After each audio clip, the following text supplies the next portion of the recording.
নরওয়ের কাছে হেরে এবার কঠোর বার্তা মাস্টারমাইন্ড ব্রাজিলিয়ান কোচ কার্লো আনচেলত্তির। তাসের ঘরের মতো ভেঙে পড়ার আসল রহস্য এবার সামনে এলো। সব শেষ হয়েও যেন শেষ হচ্ছে না। 2026 ফিফা বিশ্বকাপের শেষ 16 থেকে নরওয়ের কাছে 2-1 গোলে হেরে ব্রাজিলের বিদায়ের পর যখন পুরো ফুটবল বিশ্ব নিন্দার ঝড় তুলছে, ঠিক তখনই মুখ খুললেন সেলেসাওদের Italian mastermind coach Carlo Ancelotti. চারদিকে যখন তার রণকৌশল, একাদশ নির্বাচন এবং ব্রুনো গিমারেসের পেনাল্টি মিস নিয়ে সমালোচনার আগুন জ্বলছে, তখন খোদ আনচেলত্তি এবার দিলেন এক চরম কঠোর ও জলদ গম্ভীর বার্তা। ফুটবল পণ্ডিতদের সব সমালোচনাকে বুড়ো আঙুল দেখিয়ে নিজের সিদ্ধান্তের পক্ষে পাহাড়ের মতো দৃঢ় অবস্থান নিলেন এই কিংবদন্তি কোচ। কিন্তু সংবাদ সম্মেলনে ব্রাজিলের 1990 সালের সেই অভিশপ্ত ট্র্যাজেডির কথা মনে করিয়ে দিয়ে ঠিক কি খোলাসা করলেন আনচেলত্তি? ব্রুনো গিমারেসকে পেনাল্টি দেওয়ার পেছনে কোন গভীর রহস্যের কথা বৈজ্ঞানিক উপাত্ত লুকিয়েছিল? চলুন 5 মিনিটের এই রুদ্ধশ্বাস ভিডিওতে আনচেলত্তির সেই কঠোর বার্তা এবং ব্রাজিলের ফুটবল পুনর্গঠনের নেপথ্যের রহস্যের নিখুঁত ব্যবচ্ছেদ করা যায়। বন্ধুরা, ম্যাচ শেষ হতেই সাবেক ফুটবলার ও বিশ্লেষকের আনচেলত্তির শুরুর একাদশ এবং দ্বিতীয়ার্ধের একের পর এক খেলোয়াড় বদল নিয়ে প্রশ্ন তুলেছেন। কিন্তু আনচেলত্তি সরাসরি নিজের সিদ্ধান্তের পক্ষে যুক্তি দিয়ে বলেন, খেলার ধরনে নতুনত্ব আনা এবং আক্রমণে আরো বৈচিত্র্য যোগ করা তিনি এবং কৌশলগত পরিবর্তন করেছিলেন। তার দাবি, ম্যাচের শুরুতে যখন গোল শূন্য ছিল তখন ব্রাজিল একাধিক পরিষ্কার সুযোগ তৈরি করেছিল, যা ফিনিশারদের ব্যর্থতার কাজে লাগানো যায়নি। তবে সবচেয়ে বড় বিতর্ক তৈরি হয়েছিল ব্রুনো গিমারেসের পেনাল্টি নেওয়া হয়ে। কেন নেইমার বা রাফিনহা থাকতে ব্রুনোকে বেছে নেওয়া হলো? এর পেছনে থাকা এক মস্ত বড় রহস্য ফাঁস করলেন আনচেলত্তি।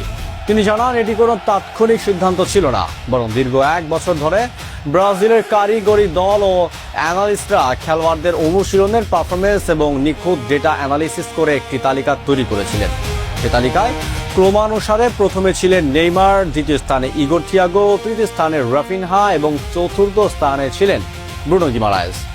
এই মুহূর্তে মাঠে প্রথম 3 জনের কেউ উপস্থিত না থাকায় তালিকায় থাকা পরবর্তী সেরা বিকল্প হিসাবে ব্রুনোকে পেনাল্টি দেওয়া হয়েছিল।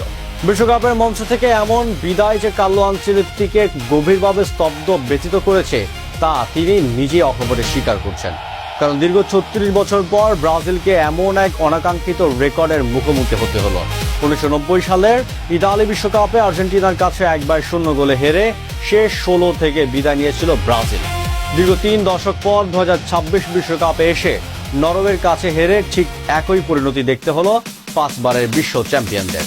কিন্তু এই চরম ব্যর্থতার মুখে দাঁড়িয়েও কার্লো আনচেলত্তি কোনো কাপুরুষোচিত অজুহাত দেখাননি, বরং সমালোচকদের উদ্দেশ্যে এক কঠোর বার্তা দিয়ে তিনি বলেন, ফুটবলে বড় পরাজয় মানেই সবকিছুর সমাপ্তি নয়, বরং এমন মুহূর্ত থেকেই নতুন এক শক্তিশালী যাত্রা শুরু হয়।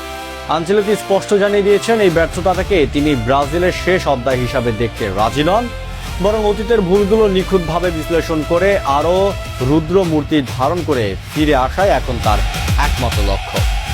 ভবিষ্যৎ পরিকল্পনা নিয়ে ব্রাজিল কোচ বলেন, দীর্ঘদিন এই ব্যর্থতায় শোক নিয়ে বসে থাকার কোনো সুযোগ নেই। আগামী দিন থেকে ব্রাজিলের ভবিষ্যৎ নিয়ে নতুন করে কাজ শুরু হবে।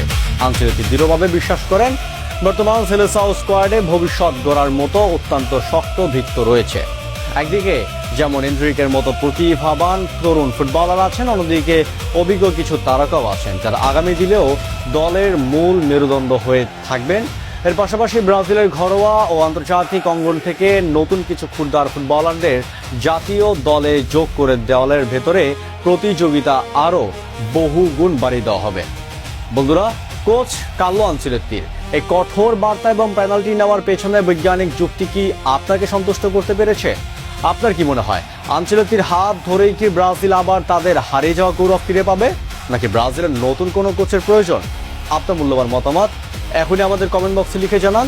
ব্রাজিল ফুটবলের আগামী দিনের পুনর্গঠন এবং 2026 ফিফা বিশ্বকাপে সব এক্সক্লুসিভ খবরের জন্য আমাদের চ্যানেলটি সাবস্ক্রাইব করে সাথেই থাকুন। দেখা হচ্ছে পরের ভিডিওতে। বেল আইকনটি প্রেস করে রাখুন। ধন্যবাদ।